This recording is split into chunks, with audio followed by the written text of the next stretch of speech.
My name is Olivia, and until a few years into my marriage, I thought I was living the dream. I had married Ben, the man I considered my soulmate, in a wedding that seemed to be pulled right out of a fairy tale. Picture a sunny afternoon with a slight breeze, flowers in full bloom, and an outdoor setup that looked like heaven had touched earth for a day. Our vows were straight from the heart, and when we said, "I do," I genuinely believed that nothing could ever go wrong. Ah, how naive I was. "Olivia, can you believe we're married?"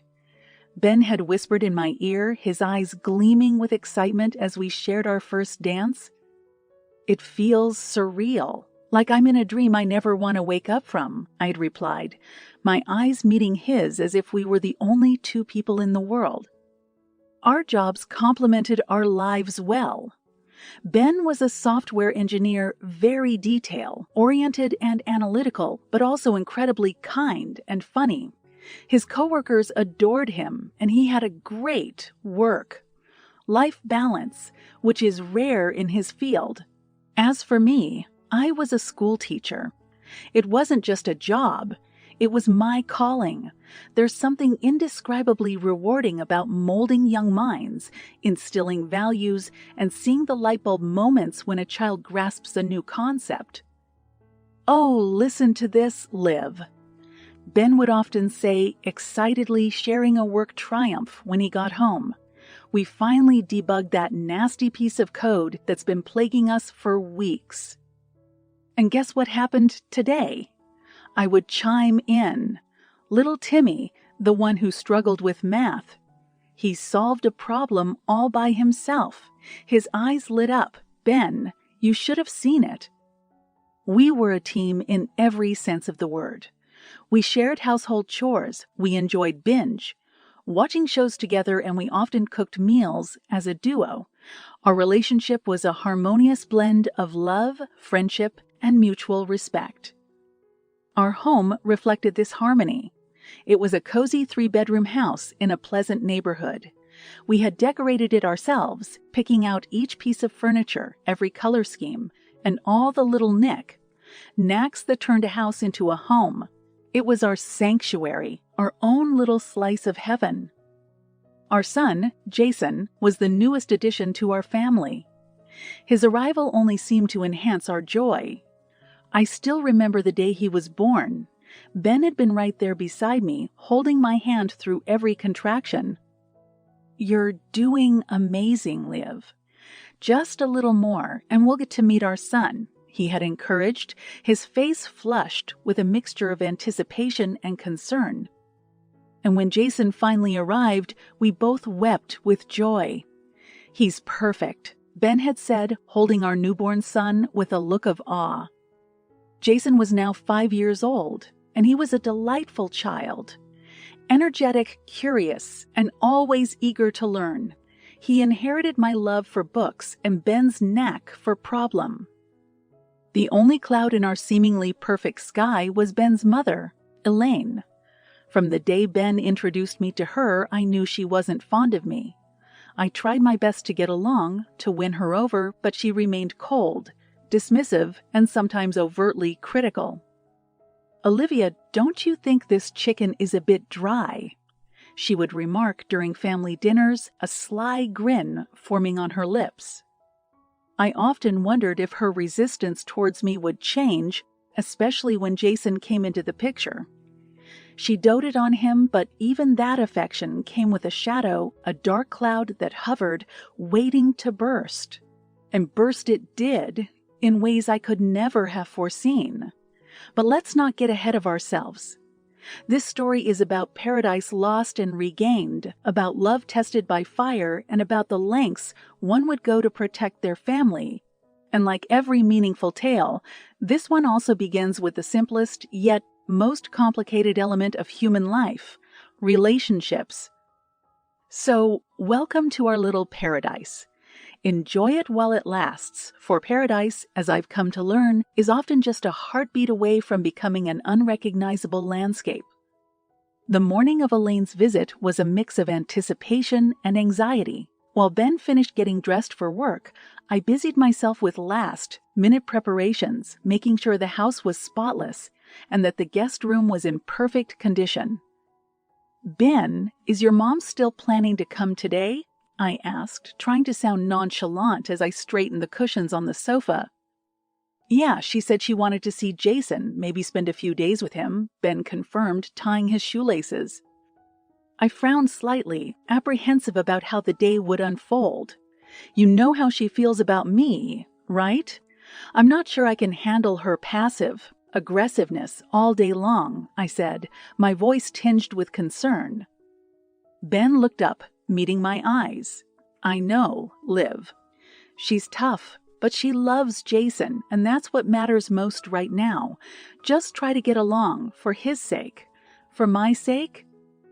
I sighed deeply. "All right, I'll try. But if she starts any drama, I can't promise to keep my cool." "Fair enough," Ben said, pulling me into a hug. "You're stronger than you give yourself credit for. And who knows? Maybe today will be the day she turns a new leaf." I chuckled at his optimism. One can only hope.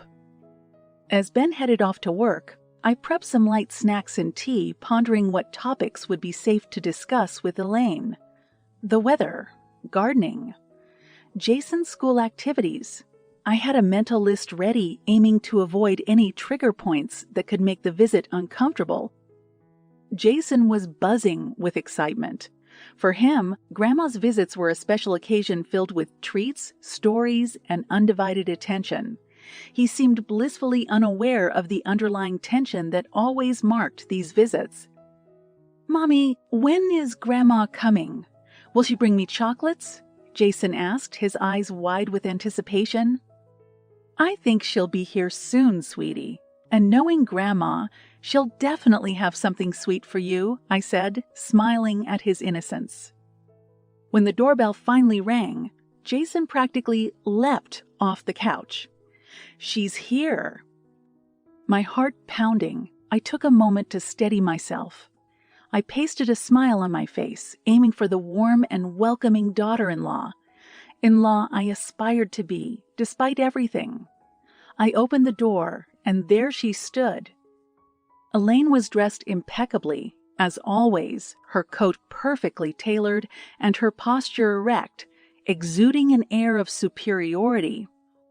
"Hi, Grandma," Jason cheered, running into her arms. "Hello, my darling."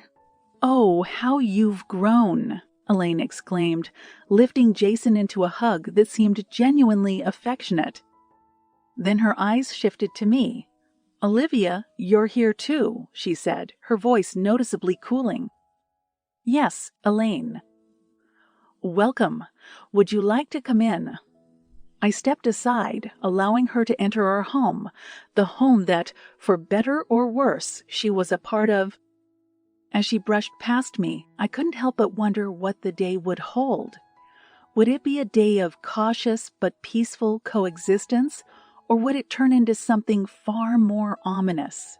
Little did I know that this particular visit would forever change the dynamics of our family, turning our little paradise into a battleground of loyalties and betrayals.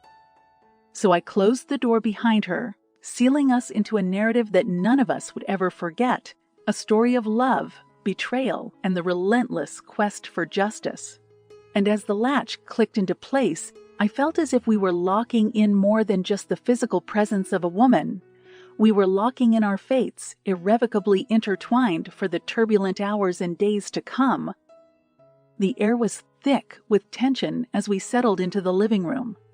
I poured tea for Elaine and myself while Jason sat on the floor, assembling a puzzle with intense focus. Elaine took a sip of her tea and looked around, her eyes assessing every corner as if she were a home inspector in disguise. "I see you've redecorated since my last visit," she commented dryly. "Yes, we thought a fresh look would liven up the space," I replied, taking a guarded sip of my own tea. "Do you like it?" She shrugged, her eyes squinting as she examined a painting on the wall. "It's modern. Not to my taste, but then again, I prefer things with a little more substance." My fingers tightened around my teacup, but I fought back the irritation rising within me. "Well, different strokes for different folks," I said, forcing a smile. Elaine's attention was then caught by Jason, who proudly held up his completed puzzle for us to see. "Look, Grandma, I did it!" "Oh, you're such a smart boy, just like your father," Elaine beamed, her eyes softening for a moment. It was strange to see her switch from a frosty matron to a doting grandmother so quickly. I thought perhaps naively that maybe this visit would be different. Maybe she thought a little, maybe we'd find some common ground, even if it was just for the sake of her grandson. "I brought something for you, my darling," Elaine said, reaching into her purse. She pulled out a chocolate bar wrapped in shiny golden foil and handed it to Jason. Jason's eyes widened with delight. "Wow, thank you, Grandma." "May he eat it now, Olivia?" Elaine asked, her voice oozing with a sweetness that felt staged. "I don't see why not," I said, swallowing my reservations. Jason eagerly tore open the chocolate bar and took a big bite. My eyes met Elaine's, and for a split second, I saw something in her gaze that I couldn't quite place. A glimmer of, was it satisfaction? Triumph? Before I could analyze it further, my world came crashing down. Jason suddenly dropped the half-eaten chocolate bar and clutched his stomach. "Mommy, I don't feel good," he mumbled, his face paling rapidly. I leapt off the couch, panic surging through me, and then Jason collapsed. I screamed, my voice a shrill echo in the room, as I rushed to my son's side. "Jason! Jason, can you hear me?" Elaine stood up, her face twisted into a grotesque smile. "I've waited so long for this day," she whispered almost to herself. My head snapped up, my eyes meeting hers with newfound horror. "What have you done?" "No time for questions, Olivia. Don't you think you should be calling an ambulance for your son?" she said, her voice dripping with malice. Fury ignited within me, but I pushed it aside, focusing on the lifeless form of my son. I dialed 911, my hands trembling as I relayed our emergency. Within agonizing minutes, the paramedics arrived, lifting Jason onto a stretcher and rushing him to the hospital. As we sped through the streets, sirens wailing, my thoughts were a swirling storm of fear for Jason and burning hatred for Elaine. How could a grandmother endanger her own grandson? What kind of monster had I allowed into our home? But for now, questions would have to wait. My son's life was hanging by a thread, and I prayed to every god I knew, pleading for his safety. The hospital doors swung open as we arrived, and the medical team took Jason away, leaving me in a state of heart-wrenching uncertainty. Yet through that fog of fear, one thing was crystal clear. Elaine had crossed a line from which there was no return. And as my son fought for his life, I made a vow to myself. She would pay for this one way or another. The emergency room was a whirlwind of activity, but all I could focus on was the closed door separating me from my son. Doctors and nurses rushed in and out, their faces masked by a professional veneer that revealed nothing. Finally, after what seemed like an eternity, Dr. Matthews emerged, his eyes meeting mine. "We've managed to stabilize Jason," he began. "We found traces of a powerful sedative in his system, along with another unidentified substance. We administered the antidote, but he's not out of the woods yet. He'll need to stay under observation." I let out a breath I hadn't realized I was holding. "Can I see him?" "In a bit, yes. We're transferring him to the IQ for now." "Thank you, doctor," I managed, my voice shaky. Once I knew Jason was stable, albeit temporarily, my thoughts circled back to Elaine. The police had arrived at the hospital to take a statement, and as I recounted the day's horrific events, my eyes filled with tears of anger and betrayal. And she said, "I've waited so long for this day," Officer Lopez repeated, jotting down notes. Yes, those were her exact words, I said, gritting my teeth. It was like she was enjoying it. We'll bring her in for questioning immediately, Officer Lopez assured me. Attempted murder, especially of a minor, is a serious offense. She'll be prosecuted to the full extent of the law. Thank you, officer. Please make sure she pays for what she's done, I said, my voice tinged with a bitterness I couldn't hide. Later that evening, Ben arrived, his face ashen and his eyes filled with a complex mix of emotions, relief at seeing me, terror at the thought of almost losing his son, and a boiling rage that mirrored my own. "What the hell happened, Liv?" he demanded, his voice trembling with fury and fear. I recounted the day's events, my eyes never leaving his. As the story unfolded, I saw him go through a spectrum of emotions: disbelief, shock, and finally, a deep seething anger that I had never seen before.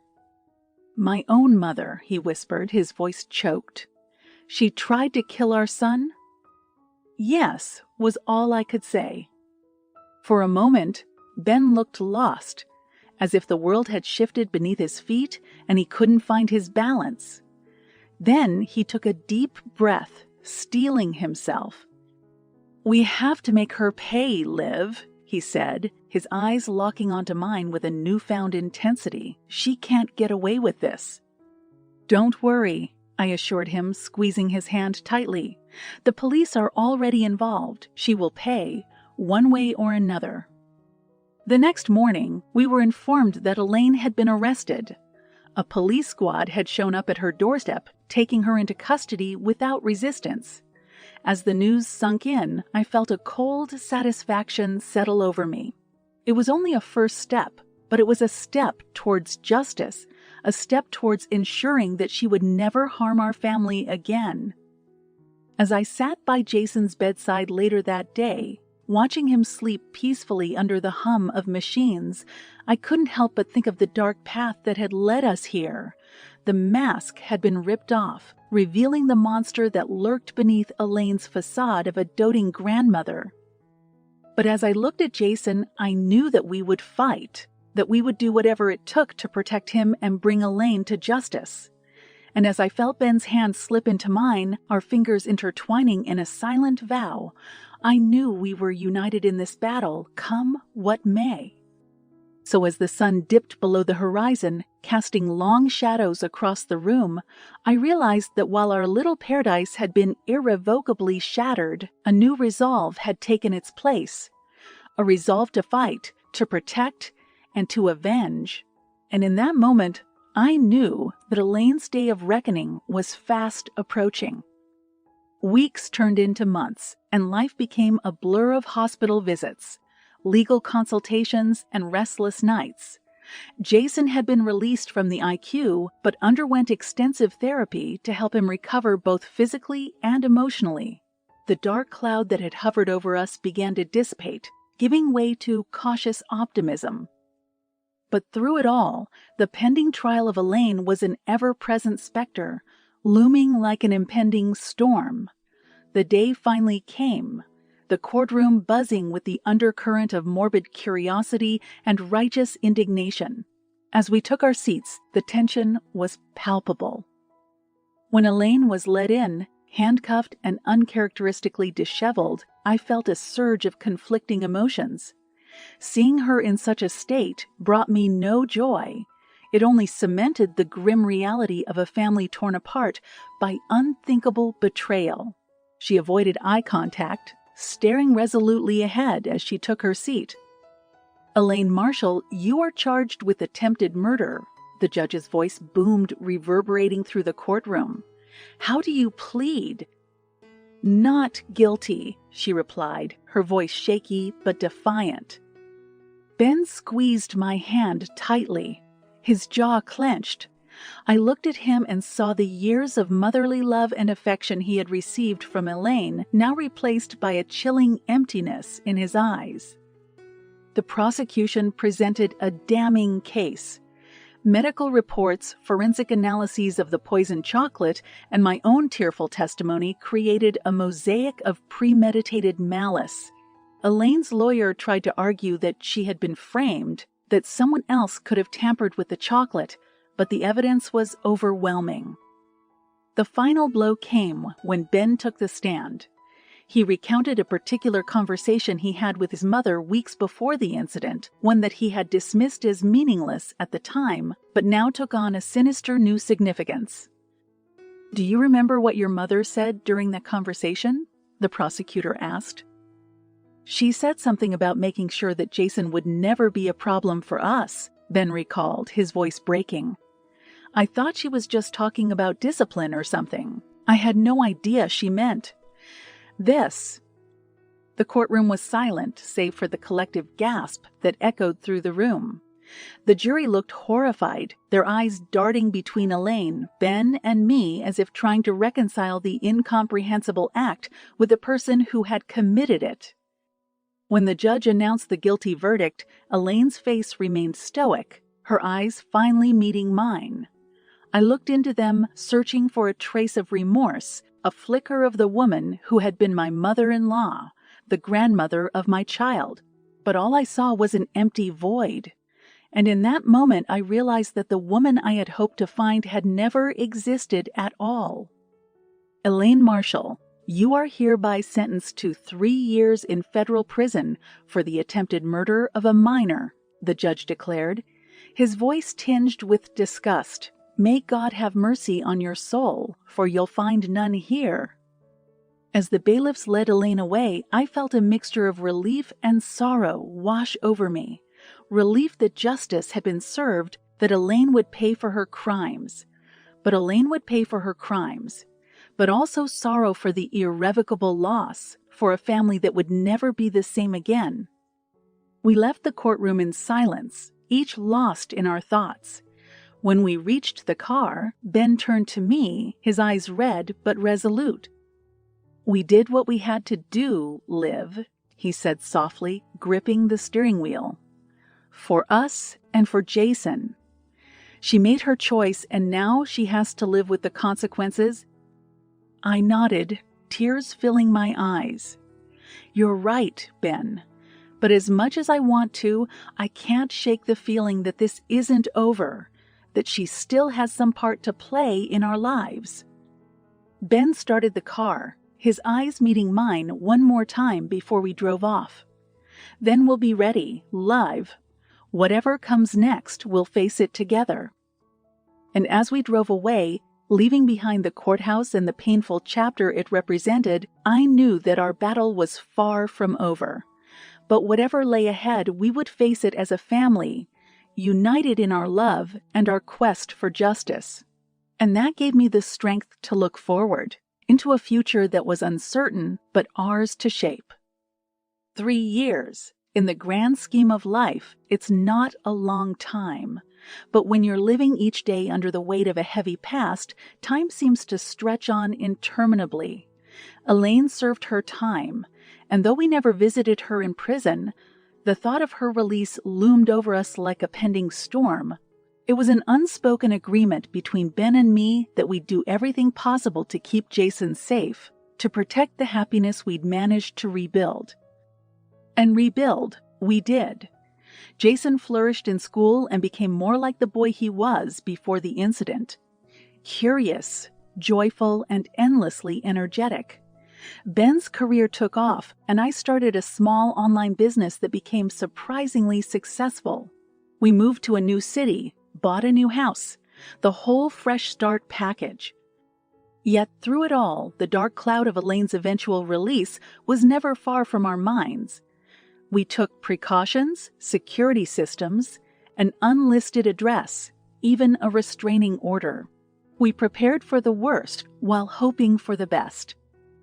One evening, while Jason was at a friend's house for a sleepover, Ben and I sat in our newly decorated living room. The air was tense. We had just received news that Elaine was due for release the next week. "Ben, are we doing enough?" I asked, breaking the silence. He looked at me, his eyes thoughtful. We're doing everything we can, leave. But we can't let fear dictate our lives. We've come so far. You're right, I conceded, but a mother's instinct is never at ease, especially when it comes to something like this. He took my hand, squeezing it reassuringly. I know, live, and we'll stay vigilant. But we also need to live our lives for our sake and Jason's. Remember when we used to call this place our little paradise? I said wistfully. We still can, he replied, pulling me close. Paradise isn't a place, Liv. It's a state of mind, a state of being with the people you love. And in that sense, we've regained our paradise. I smiled, the weight of the years seeming to lift, if only for a moment. You always know just what to say, don't you? That's why you married me, he said, grinning. And so we continued walking the fine line between caution and happiness, between the past and the present. Days turned into weeks, weeks into months, and life went on. News of Elaine's release came and went, but she made no attempt to contact us, to re-enter our lives. Whether it was the result of genuine remorse or the conditions of her parole, we never found out. And honestly, we didn't care to know. Years later, as we watched Jason graduate from high school, Ben turned to me, his eyes filled with tears of pride. Look at him, Liv. Look at what we've done, what we've overcome. This is our victory, our paradise regained. And as I looked at our son, waving at us from the stage, his face bright with the promise of the future, I realized that Ben was right. Despite all the pain, all the heartache, we had regained our paradise, not as a physical place, but as a hard-fought state of peace, love, and